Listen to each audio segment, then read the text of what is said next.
예, 우리 같이 인사 나누겠습니다. 일주일 동안 애쓰셨습니다. 예, 은혜 받고 돌아갑시다. 예, 이 시간에는 히브리서 11장 1절로 2절까지 읽었습니다. 은혜 받을 말씀의 제목은 암기된 믿음과 증명된 믿음입니다. 암기된 믿음과 증명된 믿음. 이 두 믿음이 어떤 차이가 있는가? 이 시간 잘 들으시기 바랍니다. 여러분, 우리 성경의 첫 번째 책은 창세기죠. 우리가 성경을 읽으려고 펴면 창세기 1장 1절을 이렇게 시작합니다. 시작. 태초에 하나님이 천지를 창조하시니라. 여러분, 이 말씀이 왜 중요하냐? 이 성경에 나오는 첫 번째 말씀은 가설이나 설명이 아니에요. 선언이에요. 선포예요. 다시 말해서 태초에 하나님이 천지를 창조하셨다면 이렇게 가정하는 것도 아니고, 태초에 하나님이 천지를 창조하신 것을 네가 믿는다면 이것도 아니에요.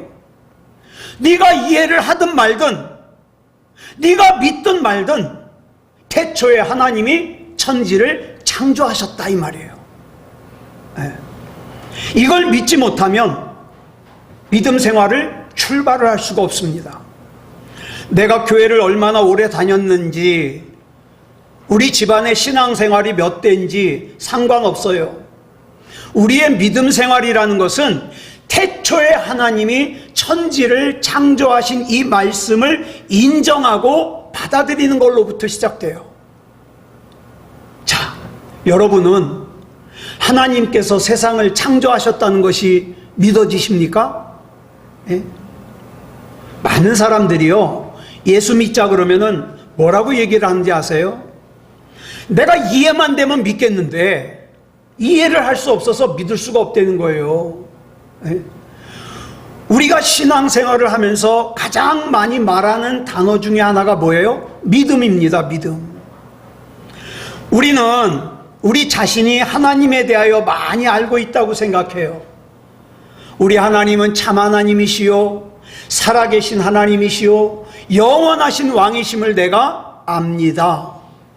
우리 하나님은 나의 피난처시요, 나의 힘이시니 내가 환난 날에 만날 큰 도움이시라는 걸 내가 압니다. 우리 하나님은 나에게 구원의 하나님이십니다. 근데 우리 하나님은 내 마음의 반석이십니다. 우리 하나님은 나의 선한 목자가 되십니다. 나는 주일학교 때부터 많이 들어서 잘 알고 있습니다. 이렇게 우리가 하나님에 대하여 많이 알고 있는 것을 뭐라고 생각하느냐? 믿음이라고 생각해요. 내가 이걸 많이 알고 있으니까, 내가 주일학교 때부터 많이 들어서 알고 있으니까 나는 믿음이 좋아. 그런데요, 이렇게 내가 지식적으로 알고 있는 믿음을 굳이 이름을 붙이자면 암기된 믿음이라고 할 수 있어요. 그런데 여러분, 우리가 반드시 기억해야 될 것이 뭐냐? 암기된 믿음은 역사하는 능력이 없습니다.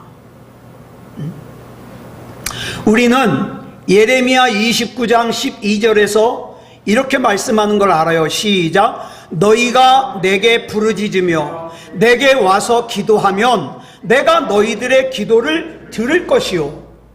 아, 내가 기도하면 하나님이 들으시는구나. 알아요.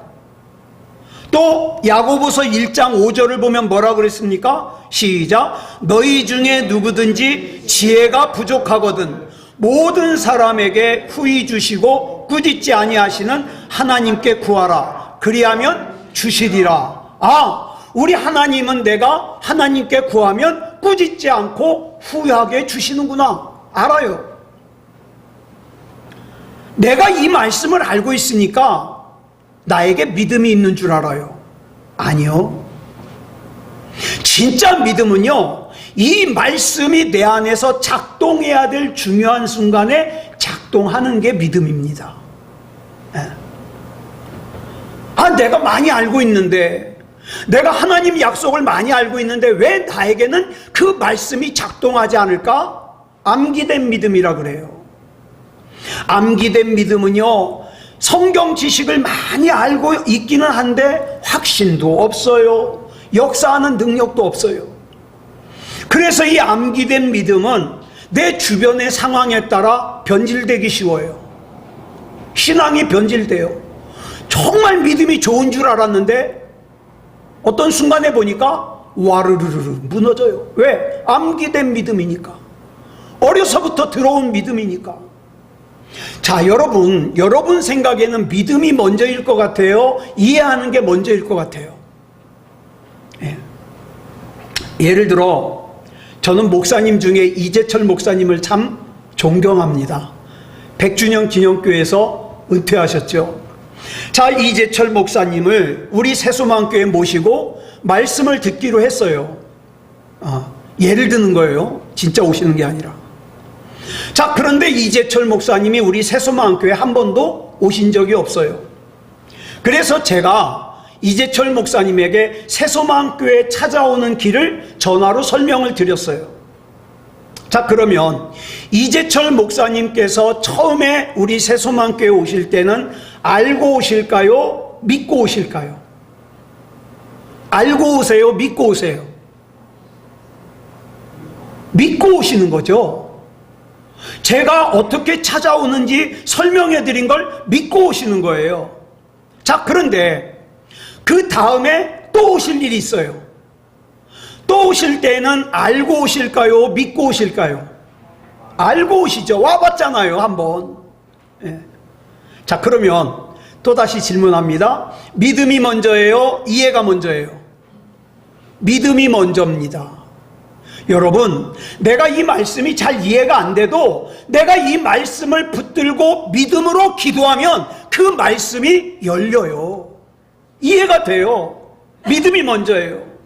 자, 만약에 이재철 목사님이 새소망교회 첫 번째로 오시는데 막 이렇게 오는데 이 동네에 와서 이제 지나가는 사람에게 물어봐요. 여기 새소망교회가 어디 있습니까? 근데 그 사람이 내가 여기서 30년을 살았는데 이 동네에는 새소망교회라고 없어요. 이렇게 얘기를 하면 첫 번째 오시는 이재철 목사님의 믿음이 흔들릴까요? 안 흔들릴까요? 흔들려요? 안 흔들려요? 흔들리죠. 30년 산 사람이 새소망교회가 이 동네에 없다는데 흔들리죠. 응? 왜? 아직 증명이 안 됐거든요. 그런데 두 번째 오실 때는 누가 와가지고 내가 이 동네에서 30년 살았는데 이 동네에는 새소망교회라고 없어요. 그러면 이재철 목사님의 믿음이 흔들릴까요? 안 흔들릴까요? 안 흔들리죠. 내가 와봤는 걸, 내가 알고 있는 걸 절대 안 흔들리죠. 이미 한번 와봤고 새소망교회가 이 동네에 있다는 게 증명되었으니까. 여러분, 우리의 믿음은 이렇게 단순히 암기된 믿음이 있고 이것이 증명된 믿음이 있어요. 증명된 믿음. 어떤 믿음이 역사하는 힘이 크겠습니까? 어떤 믿음이 잘 견딜 수 있을까요? 증명된 믿음이. 예. 당연히 확신 가운데 증명된 믿음이 역사하는 힘이 있습니다. 여러분, 그러면 성경에서 말하는 믿음이 대부분이 암기된 믿음일까요? 증명된 믿음일까요? 증명된 믿음이에요. 자, 여러분이 지금 가지고 계시는 믿음은 암기된 믿음입니까? 증명된 믿음입니까? 증명된 믿음은요, 기도가 깊어요. 왜? 증명됐거든. 예, 증명됐거든. 그러므로 우리가 가져야 되는 믿음은 암기된 믿음이 아니라 증명된 믿음이어야 돼요. 그러면 어떻게 우리가 암기된 믿음이 아니라 증명된 믿음을 가질 수 있을까요? 이제 여기부터가 문제예요. 우리의 믿음이 암기된 믿음이 아니라 증명된 믿음을 가지려면 우리가 흔히 말하는 역경이라는 과정을 거쳐야 돼요. 환난이라고 하는 과정을 거쳐야 돼요. 문제라고 하는 과정을 거쳐야 돼요. 때로는 질병이라는 과정을 거쳐야 돼요. 여러분, 이런 과정을 거치는 것을 원하는 사람이 있어요, 없어요? 없어요. 나부터도 싫은 걸. 여러분, 이런 사람 있어요? 아, 나 오늘 심심한데 고난이나 한번 당해볼까? 정신 이상한 사람이죠. 하나님, 제가 요즘 너무 편해요. 역경이나 한번 주시죠. 이런 사람 있어요, 기도할 때? 정신 나간 사람이죠. 아무도 없어요. 전 진짜 이런 거 경험하기 싫어요. 하나님, 가능하면 힘든 일 겪지 않고 하나님의 뜻대로 살게 해주세요. 순종하게 해주세요. 저 그러고 기도한다니까요. 왜? 조직의 무서움을 알기 때문에. 그렇지만 이런 일을 겪어야만 지식으로 암기되었던 믿음이 증명된 믿음이 된다 이 말이에요. 내가 어려울 때 하나님 앞에 기도했더니 이것이 증명되더라. 그 다음에는 그 비슷한 일을 만나면 하나님께 기도하죠. 왜? 내가 증명을 받았거든. 그래서 야고보서 1장 2절을 보면 이렇게 말씀하고 있어요. 시작. 내 형제들아, 너희가 여러 가지 시험을 당하거든. 그 다음에 이제 말도 안 되는 주문을 해요. 뭐라 그래요? 온전히 기쁘게 여겨라. 말하자면 이런 상황이에요. 우리가 예배를 드리고 있는데 집사님 한 분이 벌레벌떡 뛰어들어와요. 반짝반짝 뛰면서 좋아해요. 그래가지고 제가 물어봤죠. 집사님, 뭐가 그렇게 좋아요? 좋은 일 있으신가 봐요? 그랬더니 기뻐서 어쩔 줄 몰라 하면서 목사님, 나 오늘 2천만 원 사기당했어요. 이것도 이상한 사람이죠. 그런데 이런 주문을 하는 게 뭐예요? 야고보서 1장 2절이에요. 그러면 왜 우리 주님께서 우리에게 이런 황당한 주문을 하실까? 여기엔 중요한 답이 있기 때문이에요. 이런 여러 가지 시험이야말로 우리의 믿음이 증명되고 우리 믿음이 믿음다운 믿음이 되고 내가 어려움 속에서도 하나님을 바라보는 그런 굳건하게 서 있는 믿음이 되는 과정이기 때문에 이런 시험이 없고 평탄할 때에는요, 내가 알고 있는 성경 지식이 암기된 믿음이 진짜 믿음인 줄 알아요. 그러다가 어려움 당하죠? 다 필요 없다는 거예요. 하나님도 필요 없고 신앙도 필요 없고. 왜? 거기서 허물어져 버리는 거예요. 그게 암기된 믿음이니까. 그런데 어려움을 당하지 않으면 어떻게 해요? 자기가 예배를 드리지 않으면서도 자기가 예수 믿는데요. 예배 드리지 않으면서도 자기가 그리스도인이래요. 기도하지 않으면서도 자기가 믿음이 있대요. 왜요? 하나님을 지식적으로 알고 있는 것을 믿음이라고 착각하니까.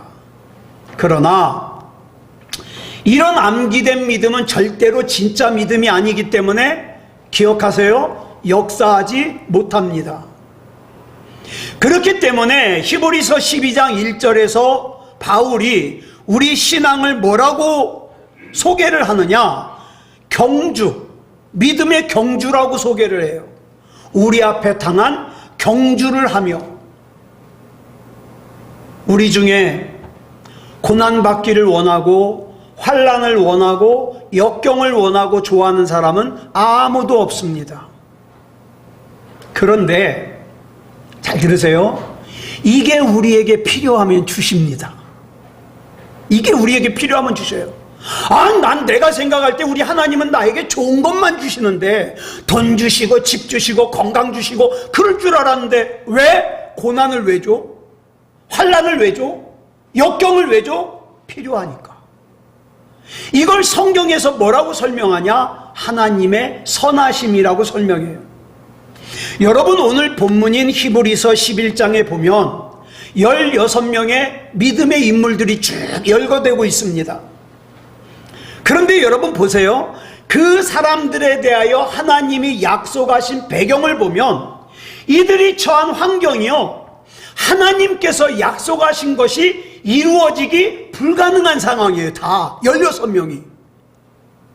예를 들면 하나님이 아브라함에게 아들을 주시겠다고 약속하셨어요. 그리고 10년이 지났어요. 또 하나님이 찾아오셔서 아브라함아 너에게 아들 줄 거야. 또 10년이 지났어요. 또 하나님이 찾아오셨어요. 아브라함아 너에게 아들 줄 거야. 그리고 4년이 지났어요. 열 받아요 안 받아요? 그러다가 아브라함이 나이가 99세가 됐어요. 내 인생 끝난 것 같아요. 그런데 또 하나님이 99세의 아브라함에게 말씀하셔요. 아브라함아 내게 아들 주마. 여러분 같으면 열 받아요 안 받아요? 하나님 약속 믿었다가 하나님 약속 기다렸다가 99살 됐는데 아브라함도 열 받았어요. 그래서 뭐라 그래요? 하나님 제 아내 사례가 경수가 끊어졌습니다. 생리가 끊어졌습니다. 이제 더 이상 난자가 나오지 않기 때문에 아이를 낳는 것은 불가능합니다. 이렇게 얘기를 해요.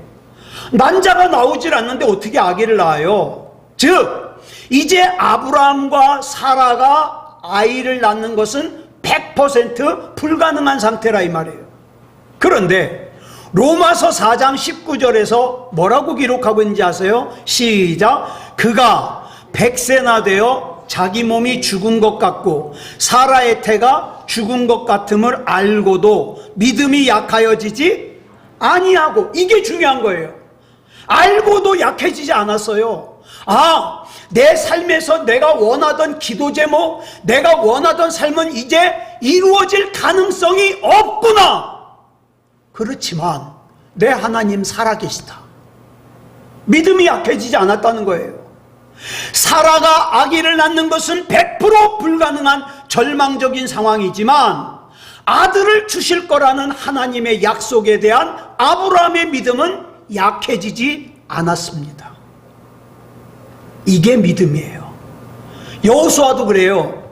여호수아야 내가 여리고성 무너뜨려 주마. 예 감사합니다. 그러니까 넌 오늘부터 일주일 동안 하루에 성을 한 바퀴씩 돌다가 7일째 되는 날 7바퀴 돌아라. 예? 여리고성을 주신다면서 성을 왜 돌아요? 여러분 여리고성을 무너뜨리는 것과 성이 무슨 상관이 있어요? 그런데요 여호수아가 하나님을 믿었어요. 히브리서 11장 30절에 뭐랍니까? 시작. 믿음으로 7일 동안 여리고를 도니 성이 무너졌으며. 여러분 히브리서 11장에 기록되고 있는 이 16명의 이름은 자기가 원하는 상황과 전혀 다른 상황을 지나면서 믿음이 증명된 사람들이에요. 저는 저와 여러분의 믿음이 하나님 앞에서 이렇게 증명되기를 원합니다. 도저히 하나님을 믿을 수 없을 것 같은 상황에서도 하나님을 믿었던 사람들이에요. 사탄 마귀는 자꾸 우리로 하여금 하나님을 의심하게 만들어요. 창세기 3장을 보면 사탄 마귀가 하와를 유혹하는 내용이 나와요. 만약에 이때 사탄 마귀가 와서 하와에게 하와야 너 요즘도 하나님 믿냐? 요즘이 어느 때인데 하나님을 믿어? 하나님 없어.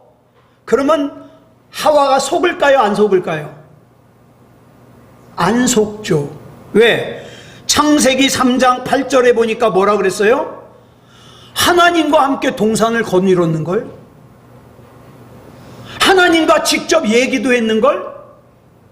그러니까 사탄 마귀가 하나님 없다 그러면 속지 않아요. 네. 그런데 사탄 마귀가 와서 하나님 없다 그러질 않고 다른 방법을 사용해요. 어떻게 해서 사용합니까? 하와야 넌 참 좋겠다. 너 이 동산에 있는 나무 열매는 모두 너 보고 먹으라 그랬다며. 근데 선악과를 가리키면서 저 나무 열매는 어때? 그러니까 하와가 대답하죠. 우리 하나님께서 이 동산에 있는 모든 나무의 열매는 다 먹어도 되는데 저 나무 열매만은 절대 먹지 말라 그러셨어. 그때 이제 미끼를 물은 거예요. 그러니까 사탄 마귀가 뭐라 그래요? 뭔 소리야? 이 동산에서 저 나무가 제일 중요한데. 아니야, 다른 나무 열매는 다 먹어도 되는데 저 나무 열매만은 절대 안 된다 그랬어. 그랬을 때 의심을 불러오죠. 그렇지 않아. 저 나무 열매를 먹으면 너도 하나님처럼 될 거라서 그랬을 거야. 하나님은 네가 하나님처럼 되는 걸 싫어해. 그래서 먹지 말라 그런 거야. 그랬을 때에 이 하와의 마음속에 뭐가 생겨요? 의심이 생겨요. 그런가?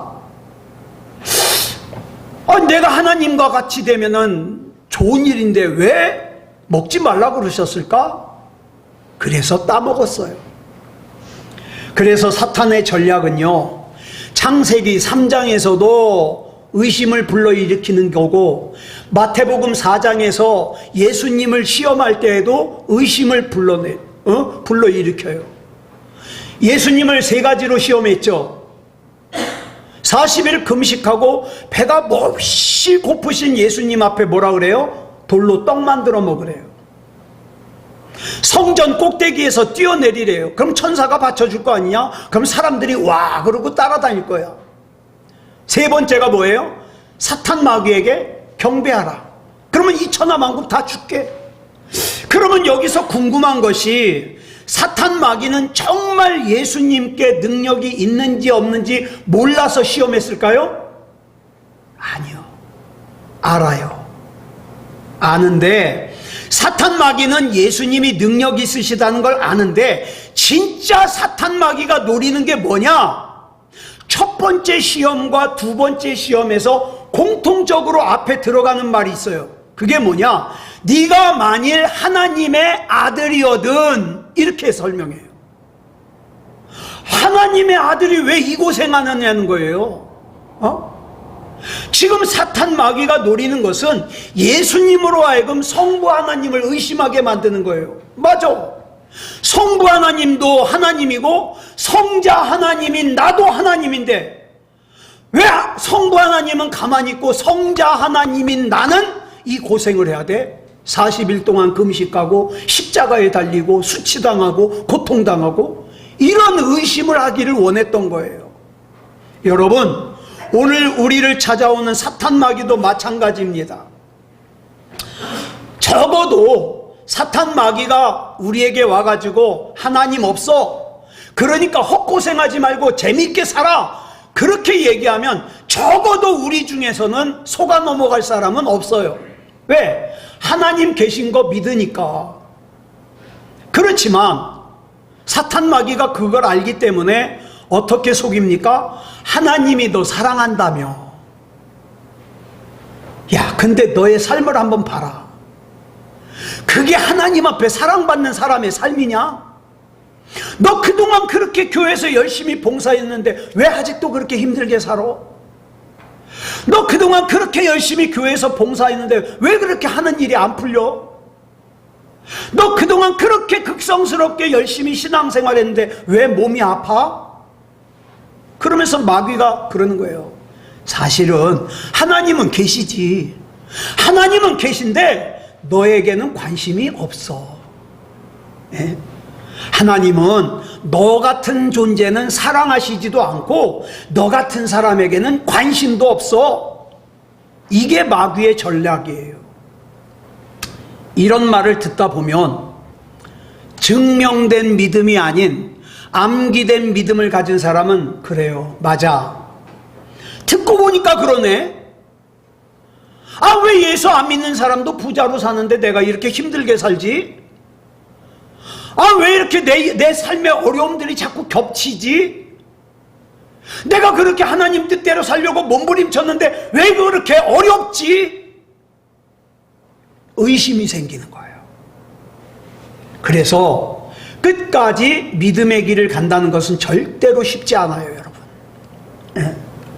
우리가 우리 이전에 살았던 믿음의 선배들도 믿음의 싸움을 싸우며 살았다고 성경은 기록하고 있어요. 여러분, 히브리서 11장을 우리가 믿음장이라고 그러잖아요. 이 11장 끝에 헬라어 성경을 보면 뭘로 끝나느냐? 마침표로 끝나지 않고 쉼표로 끝나요. 쉼표로 끝난다는 건 뭐냐면 그 뒤에 이어진다는 거거든요. 그러니까 믿음장인 히브리서 11장은 지금도 여전히 기록되고 있다는 뜻이에요. 누가 여기에 믿음의 사람으로 자기 이름을 올리시겠습니까? 저는 올리고 싶어요. 이창원이라는 사람은 참 삶을 둘러싼 것이 믿음을 잃어버리기 딱 좋은 상황이었는데 끝까지 믿음을 붙들고 승리하였더라. 난 이렇게 기록되었으면 좋겠어요. 그런데 히브리서 11장에 내 이름을 올리기 위해서 먼저 통과해야 될 것이 뭐냐? 죄송합니다만 그것이 환난이고 역경입니다. 이런 과정 속에서 믿음을 지켰을 때 히브리서 11장에 내 이름을 올릴 수 있어요. 여러분, 기독교에서 자주 사용하는 단어 중에 하나가 영성입니다. 영성. 그러면 올바른 영성이란 뭘 말할까요? 잘 들으세요. 올바른 영성이라는 것은 어떤 상황 속에서도 내 상황이 좋든지 내 상황이 어렵든지 하나님께 곧게 나아가는 것. 상황이 좋아졌다고 교만하지 않고 상황이 어려워졌다고 의심하지 않고 곧게 나아가는 것. 이게 올바른 영성이에요. 모든 일이 내 계획대로 풀릴 때에도 하나님께 나아가요. 하나님께서 하셨습니다. 하나님께서 역사하셨습니다. 그러나 그뿐만 아니라 내가 전혀 원하지 않는 상황 가운데 놓인다 하더라도, 내가 기대했던 것과 전혀 다른 상황이 내 앞에 펼쳐진다 하더라도, 내가 가기 싫었던 길을 가게 된다 하더라도 하나님 바라보며 하나님 앞에서 가는 것이 올바른 영성이에요. 히브리서 11장에 나오는 사람들은 다 그런 사람들입니다. 그러면서 이제 성경이 히브리서 12장으로 넘어가요. 히브리서 12장 1절 보겠습니다. 시작. 이러므로 우리에게 구름같이 둘러싼 허다한 증인들이 있으니 모든 무거운 것과 얽매이기 쉬운 죄를 벗어버리고 인내로서 우리 앞에 당한 경주를 하며. 우리 앞에는 구름같이 둘러싼 많은 증인들이 있다는 거예요. 내 믿음에 관하여. 에? 우리가 그냥 이 히브리서 12장 1절만 놓고 생각한다면 이 많은 증인들이 누군지 궁금해요. 알 수가 없어요. 그런데 이 앞에 히브리서 11장에서 쭉 설명한 사람들이 있잖아요. 16명. 아브라함, 이삭, 야곱, 요셉, 노아, 모세, 아벨, 에녹, 기드온, 바락, 삼손, 입다, 다윗, 사무엘, 여호수아, 다니엘. 이 16명이 증인이라 이 말이에요. 우리가 믿음의 경주를 하다 보면 어쩐 때는 이 세상에 혼자 있는 것 같아요. 근데 성경은 그렇지 않다고 분명하게 말씀하고 있어요. 구름같이 둘러싼 많은 증인, 허다한 증인들이 있어요. 이 증인들이 우리를 응원하고 있어요. 야, 저 새소망교회 곽경희 권사 대단한데, 내가 저런 상황이라면 믿음 지키기 힘들 텐데 굉장해. 끝끝내 이기라고 기도해 줘야 되겠는데, 그거예요.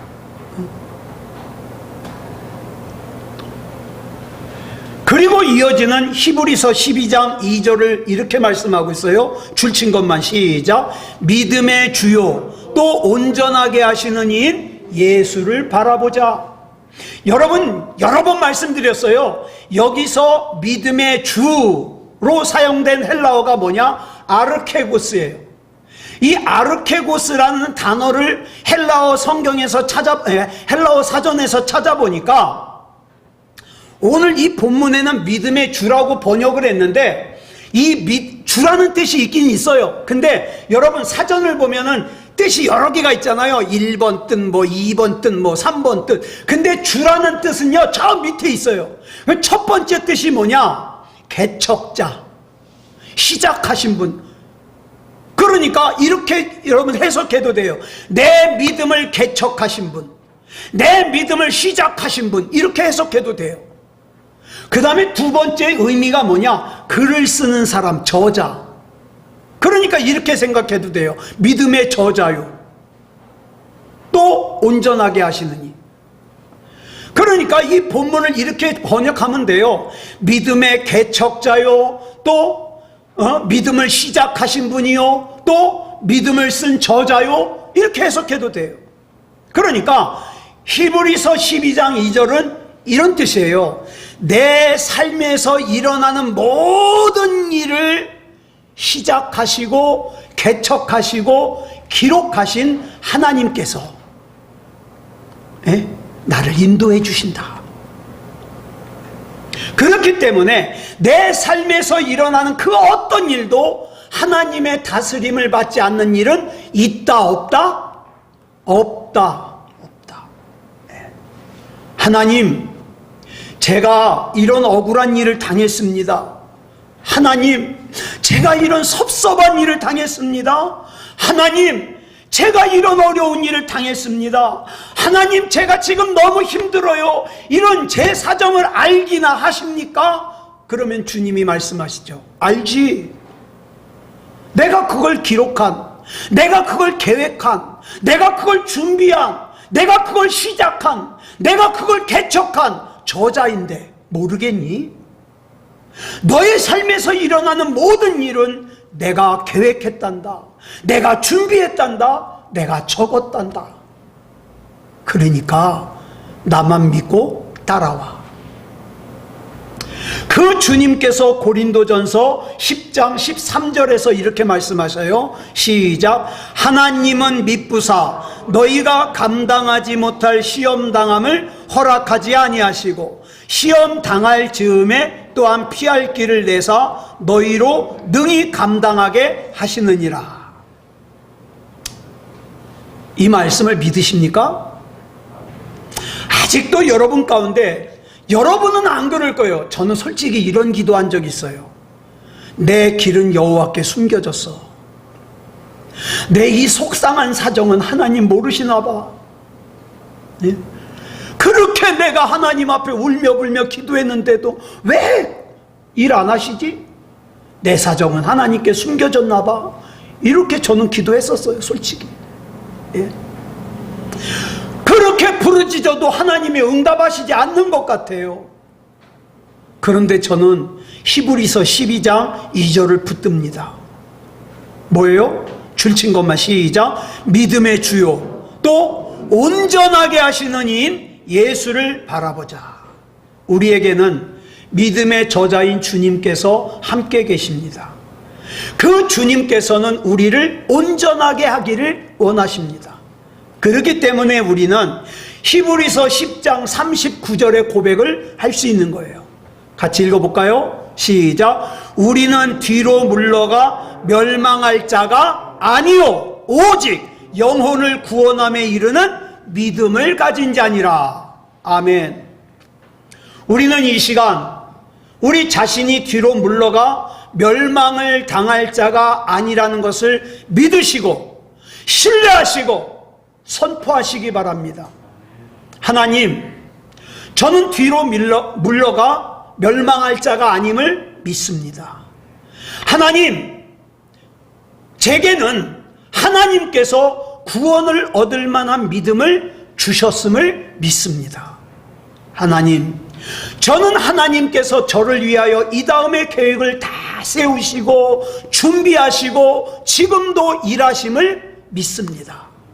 하나님, 약하고 부족한 내 대신 하나님께서 대신 싸워주셔서 승리하게 하실 걸 믿습니다. 하나님, 하나님을 믿고 하나님을 신뢰하는 내 안에 불안한 마음이 있습니다. 우리 주 예수 그리스도 이름으로 그 불안한 마음을 결박해 주시고 하나님께서 평안함을 주실 줄 믿습니다. 이런 고백으로 승리하는 저와 여러분이기를 그리스도 예수님의 이름으로 축복합니다. 기도하겠습니다. 사랑의 아버지 하나님, 감사합니다. 하나님의 은혜 가운데 여기까지 와서 하나님이 믿어지고 하나님을 예배하고 하나님께 기도할 수 있음을 감사합니다.